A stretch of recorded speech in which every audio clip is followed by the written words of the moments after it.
The Earth is a mysterious place. From the deepest parts of our oceans to the edges of outer space, there is still so much we don't know about our planet. One recent discovery was the Schumann Resonance. Considered by many to be the heartbeat of our planet, the Schumann Resonance was only first mathematically predicted in 1952 by physicist Winifred Otto Schumann.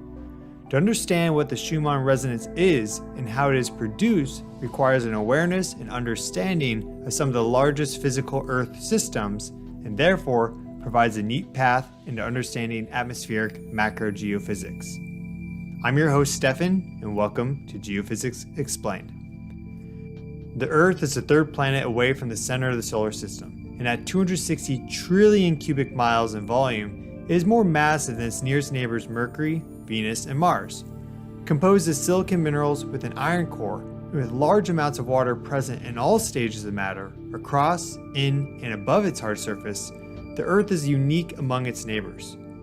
This is especially true when considering the rich amount of vegetation that carpets the Earth and its thick atmosphere that extends far into space, composed mostly of nitrogen and oxygen. The outer edge of the atmosphere is the ionosphere, which starts 1,000 kilometers above the surface of the planet all the way down to 50 kilometers above the surface. The ionosphere is air like the surface, but much less dense, and also ionized, i.e. charged. Above the ionosphere is the magnetosphere, a region above the Earth with no atmosphere, but with a strong magnetic field. The magnetosphere helps to protect the Earth from bursts of highly charged particles ejected from the Sun. 8 minutes after ejection from the Sun, these charged particles begin to interact with the magnetosphere, influencing and following the field lines down to the poles of the planet. When this happens, we see the aurora borealis and the aurora australis for the north and south poles respectively. During this phenomenon, the bright fluid bands of colorful light are highly charged particles interacting within the atmosphere. Really powerful solar storms can cause these particle interactions closer to the equator of the Earth and not just the poles. As ejections from the Sun press on the outer edge of the magnetosphere, field lines are warped, pressing or expanding on the ionosphere and other deeper atmospheric layers.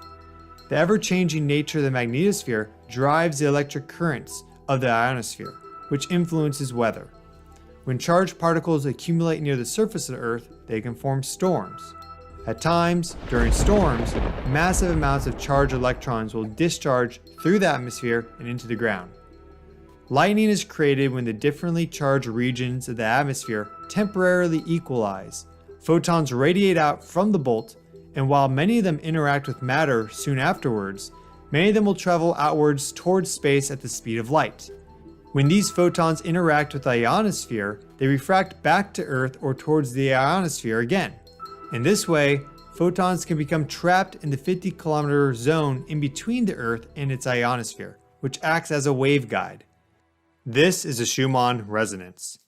With each photon traveling at 300,000 kilometers per second, its wavelength equals the circumference of the Earth. The foundational Schumann resonance is 7.83 Hz, with higher modes at 14.3, 20.8, 27.3, and 33.8 Hz. The 7.83 Hz foundational Schumann resonance is the highest amplitude of the different modes. The Schumann resonance is electromagnetic radiation that is even lower frequency than radio waves. And like radio waves, Schumann resonance electromagnetic radiation is able to penetrate and travel through most materials, including your body. Modern sources of electromagnetic radiation, from 60 Hz power to cellular technology, have altered the background electromagnetic radiation that we are exposed to on a daily basis, with natural electromagnetic radiation like the Schumann resonance and its higher modes now having a lower signal-to-noise ratio than existed before modern electromagnetic manipulation. With lightning discharging approximately 50 to 100 times per second around the world, the Schumann resonance is constantly being fed new photons of energy, and therefore is a stable frequency of light. Considering the complex process that led to its creation, from high-energy particle emission from the Sun to the creation of currents in the ionosphere, the Schumann resonance is considered by many as being the heartbeat of planet Earth. Since the Earth has had an ionosphere and lightning discharges in the atmosphere, the Schumann resonance has existed. Depending on the intensity, frequency, and distribution of lightning strikes across the world, the Schumann resonance can vary in amplitude, but is always present in the electromagnetic spectrum.